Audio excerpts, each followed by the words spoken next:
If there were ever an award for the most hated men in football, Bobby Motaung and Danny Jordaan would be vying for the top spot. Now this episode focuses on Danny, who operates like the Idi Amin of South African football. Now as the longest serving SAFA president, Jordaan has overseen a period of gradual decline within the organization. Not even hosting the World Cup could turn things around for them. Jordaan has been accused of behaving like a dictator within SAFA, and anyone who opposes him is eventually suspended or removed from the organization. Allegedly, he ensures his loyalists dominate the SAFA's National Executive Committee to safeguard his position, and anyone who challenges him finds their days at SAFA numbered. Now all his vice presidents have left under hostile circumstances, and Jordaan frequently alters SAFA's rules to maintain his power and control.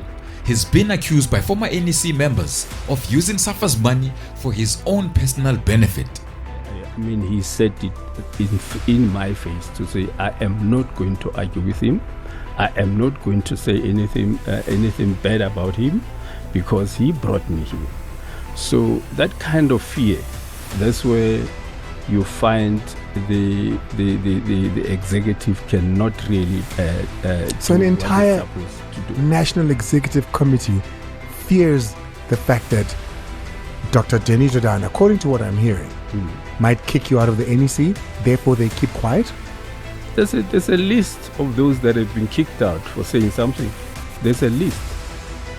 As the president, he has significant influence over who becomes part of the NEC, and consequently, many of the most popular figures in South African football are not part of SAFA, and none of the Bafana veterans are in the NEC. You see, Danny has also ensured that all club bosses are excluded from the NEC to prevent any challenges from individuals like Yokeza Motaung, Jomo Sono, Patrice Motsepe, or any of them. You see, any rule changes by SAFA will always favor Danny. They want to challenge the legality of the 2022 presidential election, in which Riale Dwaba lost, you'll remember, by a landslide to Danny Jordaan there. But they said the amendments to the constitution beforehand, on the eve actually of the election, that is what they're challenging, to say you cannot prevent people from campaigning. Some people might remember that election was actually brought forward. It was supposed to be held later in the year, and all of a sudden it was brought forward to June, which gave the challenges to Danny Jordaan's incumbent position very little time to go through the regions and lobby for support. He intimidates those who oppose him, as he did with Ace Ngobo, and rewards loyalty with financial incentives, allegedly. He plans to run for another term despite having served for over 13 years as president, which those years were not really fruitful. And it's unclear whether he believes he can help SAFA succeed, or is he in it for his own benefit. What we do know is that there seems to be no democracy in SAFA. It's Danny's way or the highway. And truth be told, Danny has done a lot for South African football in his lifetime for sure, but of late, it feels like he's doing more harm than good. Let me say good afternoon to all our viewers at home. Yeah, the results has favored Danny. I won't say he has won. But my question that comes to me is, what's new is he going to bring into football now?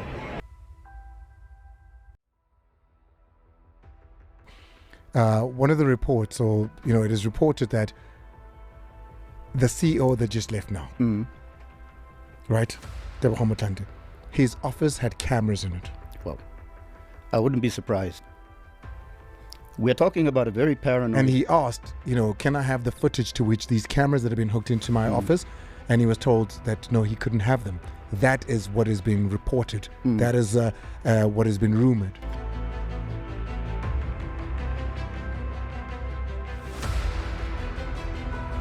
Jordaan was a chairperson of an ANC branch in PE. Now from 1994, he was a member of parliament under Mandela's cabinet. He joined SAFA as CEO when he was elected in 1997. Now Bafana's peak was in 1996, when they were ranked number 1 in Africa and 16th in the world. Ever since Clive Barker left, we've never reached the same heights in football. You see, essentially, Danny was brought into SAFA when the national team was at its best. But instead of taking it to greater heights, the opposite happened. And I'm not saying Danny's the only one responsible. I mean, there were others working with him. But as the man in charge, Danny has always been seen as the face of SAFA.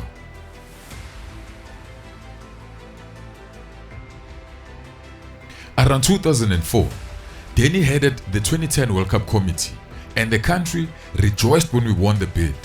Then after the World Cup in 2013, he was elected as president of SAFA. It later emerged that these guys might have paid $10 million to FIFA delegates to secure the votes for South Africa. Although they denied these allegations, the officials who accepted the bribes were later dismissed from FIFA for taking bribes. In new court documents, FIFA says the $10 million were paid to Jack Warner for his vote, as well as co-conspirators Chuck Blazer and another unnamed executive committee member. Well, in June last year, South Africa denied any wrongdoing when they were accused of bribery. They said at the time the money was a contribution to development for the African diaspora in the Caribbean. But FIFA now says Jack Warner's son, Darian, served as his father's bagman, traveling to Paris to receive a briefcase containing $10,000 in cash, which he took home to Trinidad and Tobago. FIFA admit that another $10 million was later transferred through their own accounts, but they accuse South African authorities of lying about what the money was meant for. That accusation is contained in court documents. Our purpose and intent is to ensure that we respond to the allegations leveled against our country, government, and its citizens. We therefore wish to categorically deny that our country and government have bribed anyone to secure the rights for the 2010 FIFA World Cup. The 2010 FIFA World Cup Legacy Trust was established in 2011 as part of FIFA's $100 million pledge to ensure that South Africans continue to benefit from hosting the 2010 World Cup. Now, at the exchange rate at the time, FIFA paid a total of about 451 million rands into the Legacy Trust. Now, the trust was intended to be a self-sustaining source of funding over the long term. According to the trust minutes and financial report dated Feb of 2021, the trust received about 160 million rands in interest and paid out just under 547 million rands in grants. Of 450 million rand was donated by FIFA for the advancement of football and other accompanying projects after the 2010 World Cup. Bursaries, equipment and kit, sports schools, academies, and NGOs working on social development through football are some of the categories which will be prioritized for applications. The application period will run from the 20th of this month and close on the 31st of January next year. One student who's doing LLB and 2 MBA students. We want to encourage footballers to acquire better skills and better professional and academic skills to prepare themselves for a life beyond football. And you know that is a challenge in our country. There have been reports, including dossiers written by faceless people, alleging that the World Cup Legacy Trust money was being misused. But FIFA is satisfied with this administration. We are monitoring this Legacy Trust. Federico Adieki, who is the director of the CSR department at FIFA, we have an auditing company. So we are making sure that all is done under the FIFA standard.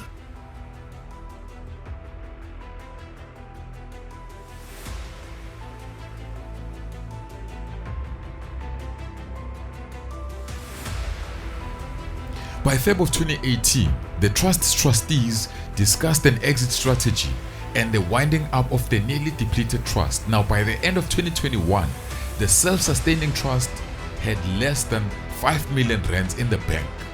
Now, that money was used to wind up the trust.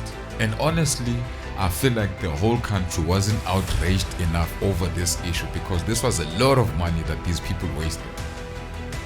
To pay there. So from your knowledge though, Maria, is that 600 million rand Legacy Trust Fund from FIFA, how much is left? Nothing. Nothing? Nothing. So no legacy and no money? No money. No money, no nothing. But you know, the painful thing is that I was one of the trustee in that Legacy Trust. Yeah. And in 2021, I remember it was on the 16th when a decision was taken that there's only about 45 million rand left in the account. SAFA applied for 40 million. The 5 million was to round off. But in that meeting, a decision was taken that in the next 14 days, can we have the bank statements for big banks. I'm talking about FNB, Standard Bank, Nedbank and ABSA. And we requested to be given, and that was not even a request, it was a decision of the board to say the next meeting we must get all the bank statements for us to be able to understand where we are and all that.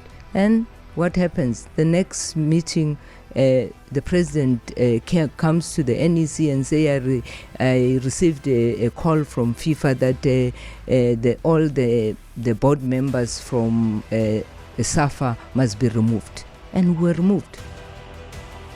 For the most part, the only tangible result from the trust funds was a dilapidated family park known as Fun Valley Pleasure Resort, located in the south of Johannesburg.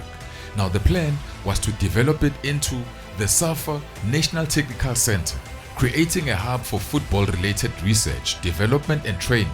However, to this day, as I'm recording, nothing has been developed at that site. Additionally, the price of the property was allegedly inflated.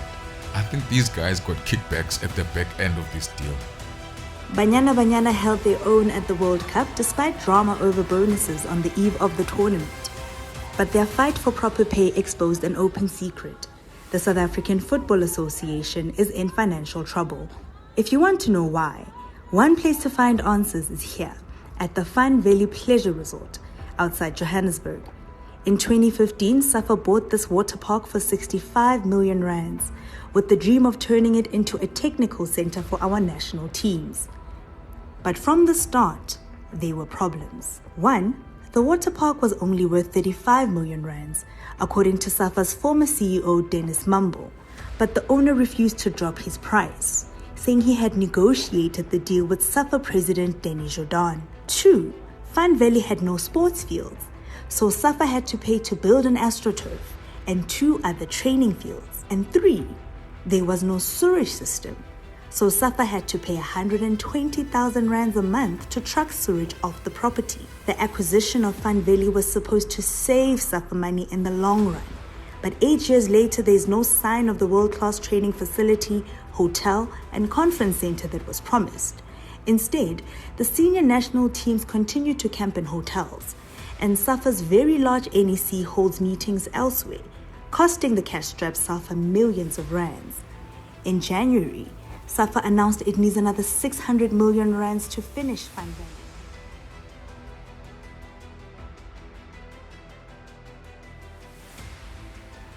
Ace Nobo was set to run against Jordaan for the SAFA's presidency in 2021, but he withdrew at the last minute, claiming the process was rigged and accusing Jordaan of unethical practices. Nobo alleged that the constitutional amendments were made to favor Jordaan and ensuring his retention of the presidency.